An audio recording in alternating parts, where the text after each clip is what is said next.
अभी मैं कुछ दिन पहले ऑपोजिशन पार्टीज के लीडर्स के साथ गया और अब हम कांग्रेस पार्टी के जो सीनियर लीडर्स हैं उनके साथ गए। राष्ट्रपति से हमने कहा कि ये जो कानून बनाए गए हैं ये किसान विरोधी कानून है और इससे किसानों का ज़बरदस्त नुकसान होने वाला है, मजदूरों का, किसानों का।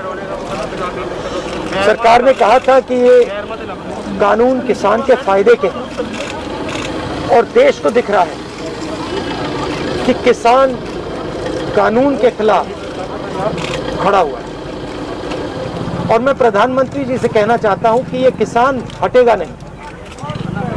प्रधानमंत्री को ये नहीं सोचना चाहिए कि किसान और मजदूर घर चले जाएंगे, नहीं जाएंगे जब तक ये कानून वापस नहीं लिया जाएगा। जॉइंट सेशन कीजिए और कानून को एकदम वापस लीजिए, क्योंकि किसान वापस नहीं जाने वाला है। और हम सब, विपक्ष की सब पार्टियां किसानों के साथ, मजदूरों के साथ खड़े हैं और खड़े रहेंगे। जिस प्रकार से ये कानून पास किया गया वो भी बिल्कुल गलत था। बिना डिबेट किए, बिना किसानों से चर्चा किए, बिना मजदूरों से पूछे ये कानून ऊपर से थोप दिए गए और इन कानूनों को हटाना ही पड़ेगा, विद्रोह करना ही पड़ेगा। हम 3 लोग राष्ट्रपति के पास गए हैं, बट हम करोड़ों सिग्नेचर्स लेके गए। हम किसान की आवाज राष्ट्रपति जी को तक ले गए। सर्दी का मौसम है और पूरा देश देख रहा है कि किसान दुख में है, दर्द में है और मर भी रहे हैं। प्रधानमंत्री को सुनना ही पड़ेगा। और मैं एडवांस में चीज बोल देता हूं। मैंने कोरोना के बारे में बोला था कि नुकसान होने जा रहा है। उस समय किसी ने नहीं बात सुनी और आज मैं फिर से बोल रहा हूं, किसान के सामने, मजदूर के सामने कोई भी शक्ति नहीं खड़ी हो सकती है। अगर प्रधानमंत्री जी ने कानून वापस नहीं लिए, सिर्फ बीजेपी को नहीं, सिर्फ आरएसएस को नहीं, देश को नुकसान होने जा रहा है। बीजेपी, नरेंद्र मोदी जी का एक ही लक्ष्य है और वो किसान समझ गया है, मजदूर समझ गया है। लक्ष्य है कि उनके आसपास जो 2, 3, 4 बड़े क्रोनी कैपिटलिस्ट हैं, उनके लिए पैसे बनाने का काम नरेंद्र मोदी जी करते हैं। जो भी नरेंद्र मोदी जी के खिलाफ खड़े होते हैं वो उनके बारे में कुछ ना कुछ गलत बोलते रहते हैं। किसान खड़े हो जाएंगे तो किसान को आतंकवादी बोलेंगे, मजदूर खड़े हो जाएंगे तो मजदूर को आतंकवादी बोलेंगे। एक दिन अगर मोहन भागवत खड़े हो गए तो कहेंगे ये भी आतंकवादी। मतलब जो भी नरेंद्र मोदी जी से सत्ता लेने की कोशिश करेगा वो आतंकवादी। और नरेंद्र मोदी किसके लिए काम कर रहे हैं वो मैंने आपको बता दिया। उनके 2-3 आसपास के क्रोनी कैपिटलिस्ट हैं जिनको पूरा हिंदुस्तान पकड़ा रहे हैं। ये reality. There are millions of people who live off our agricultural system. Large percentage of our people live off our agricultural system. These are laborers, they are farmers, they are small traders. These are these people, and they are the backbone of the country. Now, we understand that agriculture has to be reformed. What we are saying is that if you destroy this system, these millions of people will have nothing to do. They will not be able to feed themselves, and you will create massive destruction, massive pain in the country. Why is the Prime Minister doing this? It is a very simple calculation. The Prime Minister is doing this because he wants to help 2 or 3 business people. He does not care what happens to these people. He will construct whatever narrative he has to construct to make sure that the wealth transfer that is taking place to 3 or 4 people continues.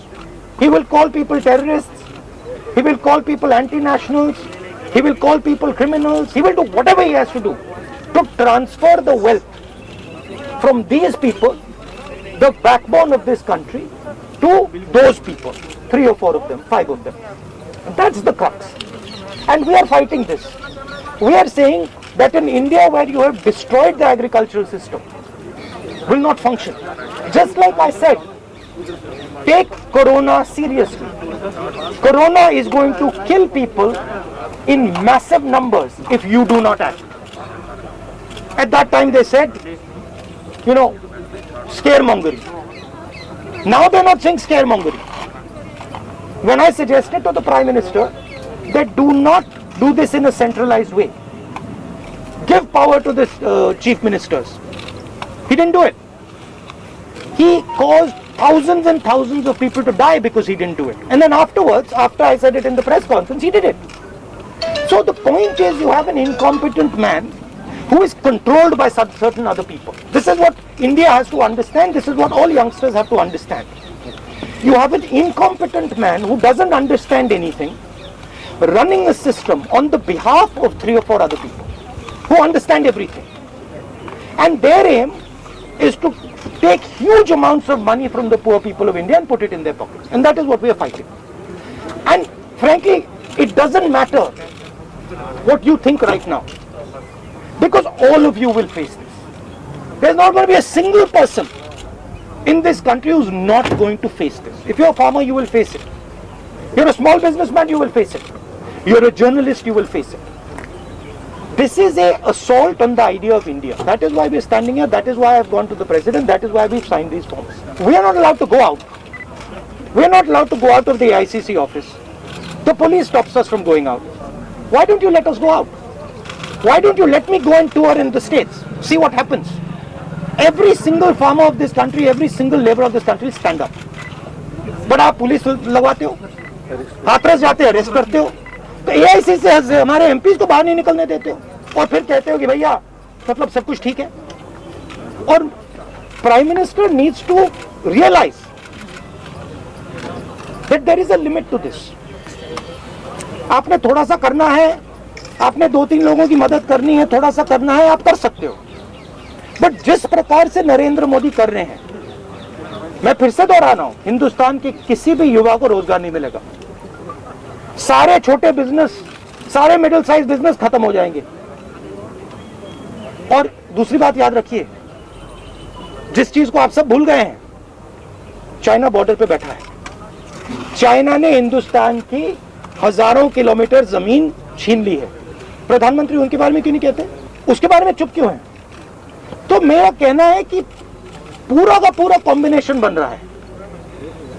एक तरफ आप अपने system को तोड़ रहे हो, आप अपने लोगों को लड़ा रहे हो, आप अपने किसान को मार रहे हो, मजदूर को मार रहे हो, और दूसरी तरफ बाहर से फोर्सेस देख रही हैं, कह रहे हैं कि बहुत अच्छा है, नरेंद्र मोदी हिंदुस्तान को कमजोर कर रहा है और हमारे लिए अच्छी अपॉर्चुनिटी बनने जा रही है. मैं देश को बता रहा हूं, मैं वार्निंग दे रहा हूं कि आप देखिए क्या हो रहा है. और मैं आपको भी कह रहा हूं, प्रेस वालों को भी कह रहा हूं, मैं समझता हूं कि आपको सैलरी मिलती है और आपके लिए बहुत मुश्किल है. मैं समझता हूं बात, इसलिए आप नहीं कह पाते हो जो आपको कहना है. मगर आपके देश को, हमारे देश को बहुत जबरदस्त नुकसान होने वाला है. बहुत डेंजरस रास्ते पर यह देश चल रहा है. कांग्रेस के तमाम एमपीज को इंक्लूडिंग प्रियंका जी को भी जो है डिटेन करे, उसका पूरा वो तो तरीका है, इनका तरीका है डिटेन करना, मारना पीटना, ये इनका तरीका है. बट हम नहीं. डेमोक्रेसी में डिटेन करना आपको लगता है सही है? ये आप किस देश की बात कर रहे हो? ये कौन सी देश की बात कर रहे हो? डेमोक्रेसी ये मतलब कौन से देश की बात कर रहे हो? इंडिया की बात कर रहे हो? इंडिया में कोई डेमोक्रेसी नहीं है. डेमोक्रेसी इंडिया में ये मतलब आपके इमेजिनेशन में हो सकती है, मगर रियलिटी में है नहीं. आप एग्रीकल्चर फार्मर थी, अब आप जर्नलिस्ट हैं, है ना? तो आप जानते हो कि आपके फादर ने इन्वेस्टमेंट किया या नहीं? नहीं, मैं तो जानती हूँ, लेकिन अरे मैं आपसे पूछ रहा हूँ, आप देश की महिला हैं, आपके पिता ने इन्वेस्टमेंट किया ना? मेरी मदर फार्मर है. मदर फार्मर है, उन्होंने इन्वेस्टमेंट किया ना? किसके लिए इन्वेस्टमेंट किया? क्या इन 2-3 लोगों के लिए इन्वेस्टमेंट किया? 24 घंटा इन्वेस्टमेंट करते हैं और उधर इन्वेस्टमेंट कहीं और जाता है, रिटर्न कहीं और जाता है. Thank you.